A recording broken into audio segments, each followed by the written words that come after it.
Assalamualaikum warahmatullahi wabarakatuh.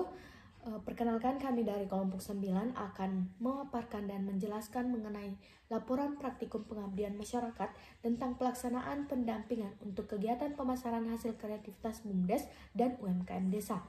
Adapun nama anggota kelompok yakni Suhendra dan Alia Reski Alinda. Untuk mempersingkat waktu, pertama saya akan menjelaskan latar belakang dari penelitian kami. Pengabdian masyarakat adalah suatu kegiatan yang bertujuan membantu masyarakat tertentu dalam beberapa aktivitas tanpa mengharapkan imbalan dalam bentuk apapun. Secara umum, program ini dirancang oleh berbagai institut yang ada di Indonesia untuk memberikan kontribusi nyata bagi bangsa Indonesia, khususnya dalam mengembangkan kesejahteraan dan kemajuan bangsa Indonesia. Kegiatan pengabdian masyarakat merupakan salah satu bagian dari Tridharma Perguruan Tinggi. Dalam upaya meningkatkan kesejahteraan ekonomi masyarakat, maka diperlukan peran serta para pelaku ekonomi atau para pengusaha sesuai dengan bidangnya masing-masing. Demikian juga dorongan dan motivasi baik dari pemerintah maupun masyarakat terhadap pengusaha, terutama usaha kecil dan menengah demi meningkatkan kesejahteraan keluarga khususnya dan ekonomi masyarakat pada umumnya. Usaha kecil menengah atau yang sering disingkat UKM merupakan salah satu bagian penting dari perekonomian suatu negara maupun daerah. Begitu juga dengan negara Indonesia, UKM ini sangat memiliki peranan penting dalam lajunya perekonomian masyarakat. UKM ini juga sangat membantu negara atau pemerintah dalam hal penciptaan lapangan kerja baru dan lewat UKM juga banyak tercipta unit-unit kerja baru yang menggunakan tenaga-tenaga baru yang dapat mendukung pendapatan rumah tangga. Adapun tujuan dari pengabdian kami yakni yang pertama untuk memberikan tambahan wawasan ilmu pengetahuan di bidang kewirausahaan dan pemasaran. Yang kedua, ingin mengetahui sejauh mana pemahaman pelaku usaha mengenai pemasaran hasil kreativitas BUMDes dan UMKM desa. Yang ketiga, untuk lebih memperluas dunia bisnis atau usaha yang termasuk jenis-jenis UMKM yang ada di Kabupaten Bone. Adapun manfaat dari penelitian kami yakni kami harapkan selain melakukan observasi terhadap beberapa pelaku usaha UMKM, yaitu agar usaha yang dijalankan bisa berkembang dari tahun ke tahun serta menambah pengetahuan kami mengenai UMKM dan memberikan motivasi kepada kami agar kedepannya bisa mendirikan sebuah usaha. Adapun lokasi dan jangka waktu pelaksanaannya yakni UMKM Desa Cipangta Olenia Raya bertempat di Jalan Andi Paweleri, Dusun Teko-Teko, Desa Telungang, Kecamatan Berbo, Kabupaten Bone. Adapun jangka waktu pelaksanaannya pada tanggal 5 Mei 2023. Pemasaran. Pemasaran adalah salah satu kegiatan pokok yang perlu dilakukan oleh perusahaan, baik itu perusahaan barang atau jasa, dalam upaya untuk mempertahankan kelangsungan hidup usahanya. Hal tersebut disebabkan karena pemasaran merupakan salah satu kegiatan perusahaan di mana secara langsung berhubungan dengan konsumen. Maka, kegiatan pemasaran dapat diartikan sebagai kegiatan manusia yang berlangsung dalam kaitannya dengan pasar. Strategi pemasaran adalah upaya memasarkan suatu produk, baik itu barang atau jasa, dengan menggunakan pola rencana dan taktik tertentu sehingga jumlah penjualan menjadi lebih tinggi.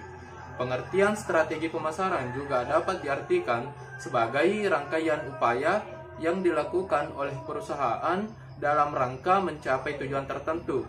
Karena potensi untuk menjual proposisi terbatas pada jumlah orang yang mengetahui hal tersebut. Jenis-jenis strategi pemasaran. Jenis-jenis strategi pemasaran. Yang pertama, earned media atau public relation. Earned media merupakan publikasi yang bisa didapatkan dengan berbagai cara yang cenderung mudah, seperti testimoni media sosial, pembicaraan dari mulut ke mulut, atau bisa disebut word of mouth. Membicarakan produk melalui televisi atau radio dan sebagainya. Yang kedua, inbound marketing. Inbound marketing adalah strategi sebuah bisnis untuk menarik konsumen dengan membuat konten yang bernilai dari pengalaman yang disesuaikan dengan konsumen. Yang ketiga, email marketing.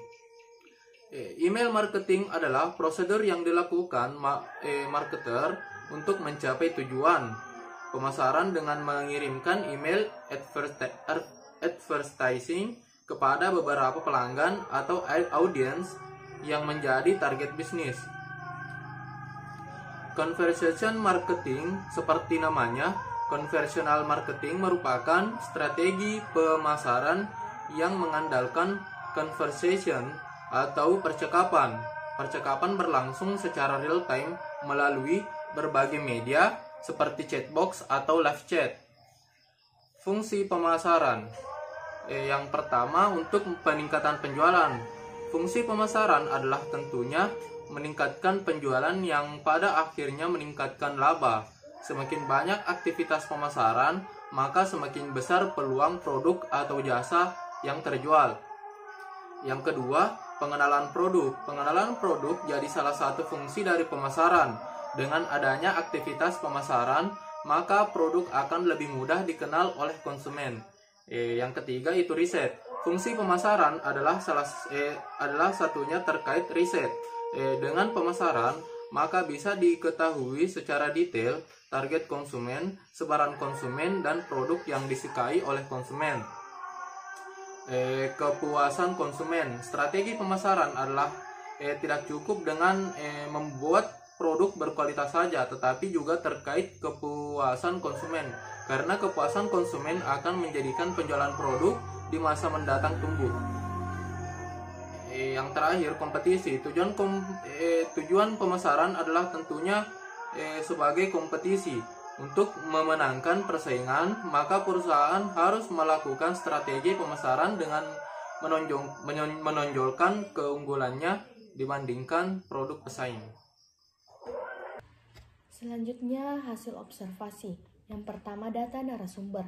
Nama atas nama Nia, alamat jalan Andi Paweleri, Dusun Teko-Teko, Desa Talungan, Kecamatan Barbo, Kabupaten Bone, jenis kelamin perempuan, umur 20 tahun, status belum menikah, pendidikan tamatan SMA atau sementara duduk di bangku perkuliahan di salah satu univ swasta di Kabupaten Bone. Nama usaha yakni Cipanta oleh Nia Raya. Adapun hasil wawancara dari hasil penelitian kami yakni usaha Cipanta didirikan tahun 2020, akan tetapi sebelum adanya usaha ini sudah ada berbagai jenis usaha yang dibuat seperti keripik pisang dan keripik singkong. Tetapi seiring berjalannya waktu, yang lebih berpeluang untuk dijual dan dijalankan adalah usaha Cipang. Selanjutnya yang kedua yakni tentang cabang. Sudah ada 2 cabang bertempat di Kota Kolaka, Sulawesi Tenggara. Selanjutnya usaha ini sudah mempunyai 10 orang karyawan atau pekerja yang berasal dari warga sekitar Desa Talungan.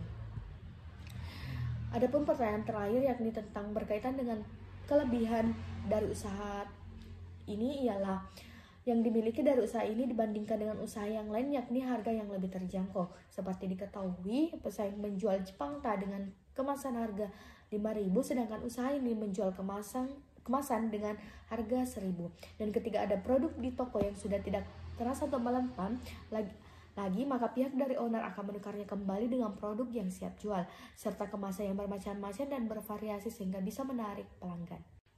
Jadi UMKM Nia Raya yang memiliki nama usaha Cipanta ini beralamatkan di Desa Talungan, Dusun Teko-Teko, dan memiliki slogan usaha yakni cemilan kolonial rasa milenial. Ada berbagai usaha cemilan khas Bone yang dibuat oleh UMKM tersebut, diantaranya keripik pisang, keripik singkong, keripik jagung, dan cipan atau olahan dari beras.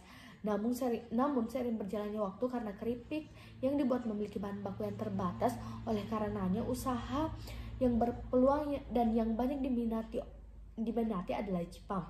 Cipang merupakan cemilan dari bahan baku beras yang dibuat dengan dicampurkan dengan gula aren, kemudian dicetak sehingga berbentuk persegi lalu dikemas, dan memiliki ketahanan produk hingga 3 minggu tergantung dari kemasan yang digunakan.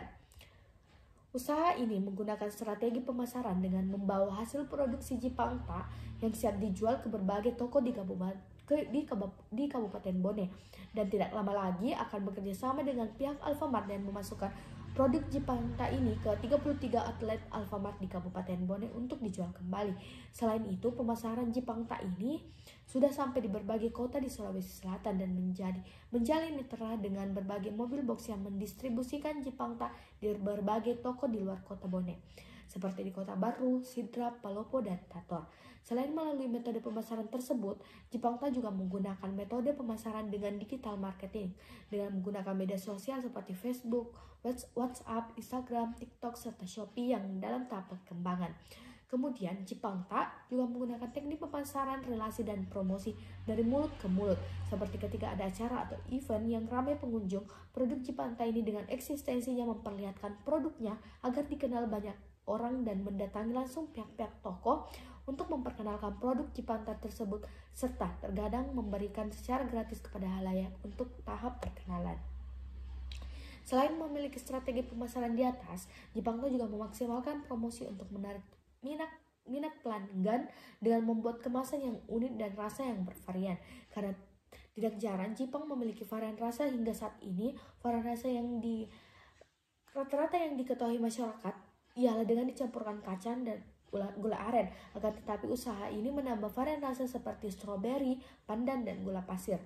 Produk dari Jepangta ini memiliki ketahanan pangan selama kurang lebih 3 minggu. Ketahanan pangan tersebut dipengaruhi oleh cuaca, kemasan, serta sudah melewati masa simpan. Mungkin itu saja dari kelompok kami. Semoga apa yang disampaikan dapat memberi manfaat bagi penontonnya. Sekian dan terima kasih. Wassalamualaikum warahmatullahi wabarakatuh.